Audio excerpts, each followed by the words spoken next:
So, Drakkon New Dawn issue number 3 is a crazy conclusion to this miniseries, and the thing is with Drakkon New Dawn issue number 3, it comes to an end, but it's got a crazy cliffhanger at the end that leaves the door open for many things if we're going to get a sequel to this comic or World of the Coinless Universe later down the line, because holy shit, that ending made me want more. That ending made me want more. So let's start from the beginning and make our way to the end with my review of Drakkon New Dawn issue number 3. Let's go. So the issue opens up where we last left off, where Jason jumps down and makes this big speech saying he's the one that depowered the sentries and nearly cost them the battle. Because of Jason's recklessness from the last issue, because he basically took back his powers to repower himself, he cost them the battle back there. They would have won that battle if Jason didn't do the actions he chose. So Jason is pretty much the cause for a lot of casualties that we got last issue, and there could have been more if they didn't retreat. So Jason's making this big speech. He says to Trini and Zach saying, hey, take these power coins. I know you missed the feeling of morphing.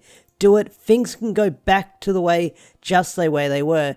And this is where Kimberly comes in and talks about what I said earlier, where she says, hey, you nearly cost us the battle, we nearly died, and she's pissed off. There's a lot of friction going on, a lot of hostility between two best friends back in the day, and this is where I love, what's the word I'm looking for? Point of views clashing between these two characters, because Jason wants things to go back to the old days when they used to morph and fight monsters and save the world.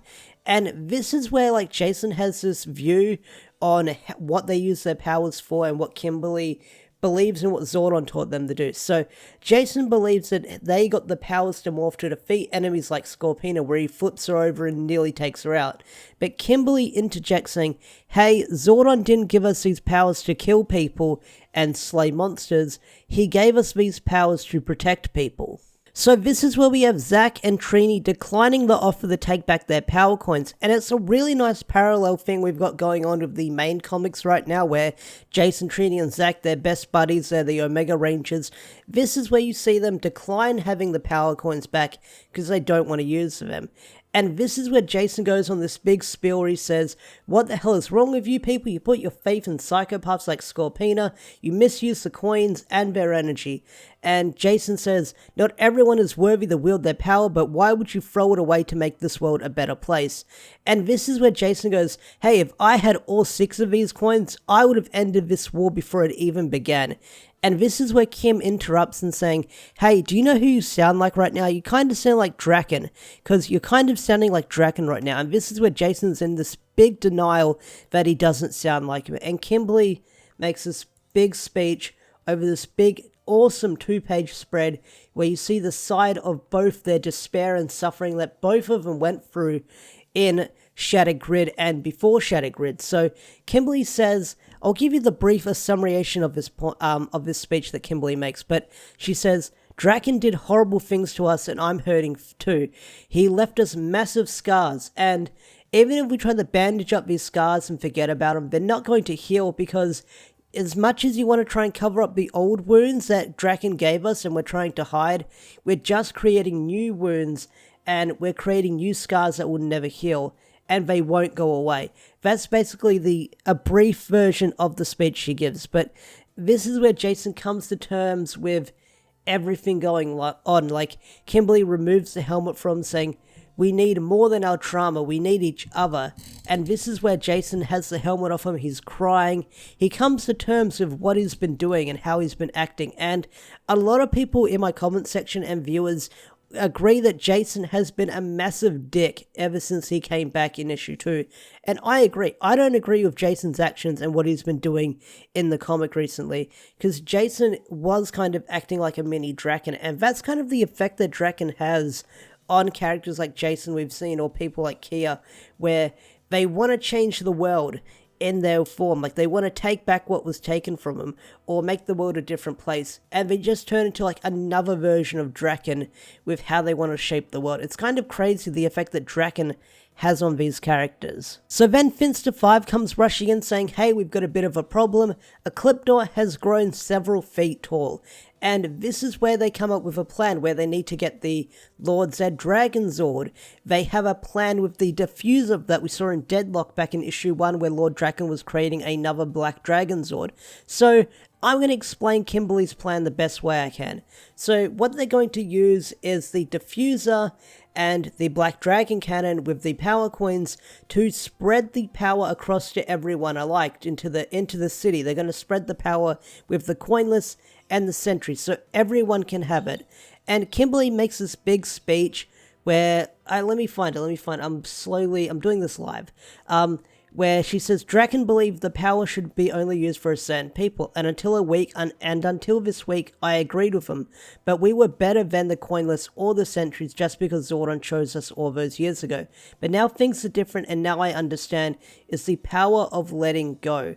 And apparently that's based on a song. So I really like that moment where they're going to share the power with everyone else, so this entire world, the coinless, the sentries, they can come together to defeat this evil. And that's what it's about in the world of the coinless, uniting as one to defeat a greater foe. And I really like that message or the theme they have in the Drakkon New Dawn story, because it's everyone coming together who was on opposing sides, from Jason, the Ranger Slayer, the sentries, the coinless, Scorpina and stuff like that.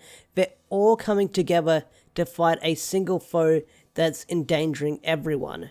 So with the powers divided, the coins are shattering, and what it turns into is making the brand new team called the Shattered. And I really, really love these designs for our brand new Ranger team, because these look freaking awesome. Like, they've got this armor on, they've got helmets on.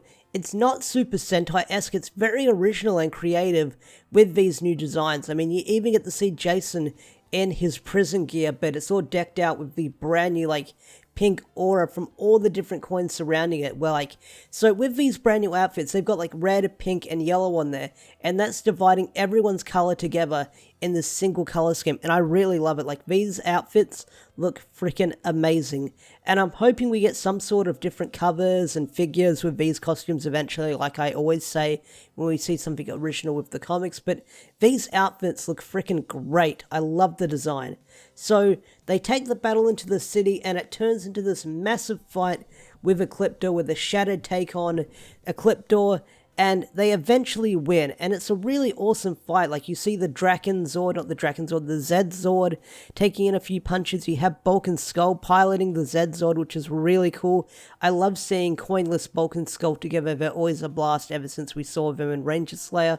They're really awesome. So Ecliptor is eventually destroyed. Well, I really like how Ecliptor is taken down in the comics. So they managed to overthrow her so she, like, gets shrunken down. And then when she's like, I'm still powerful, everyone just bum rushes her and piles on her, tearing her apart. It is freaking awesome to see, like, everyone from this universe that we've seen so far, like the civilians, the coinless, not everyone, but all the people that matter in this 3-part issue, just piling on her, just tearing her apart.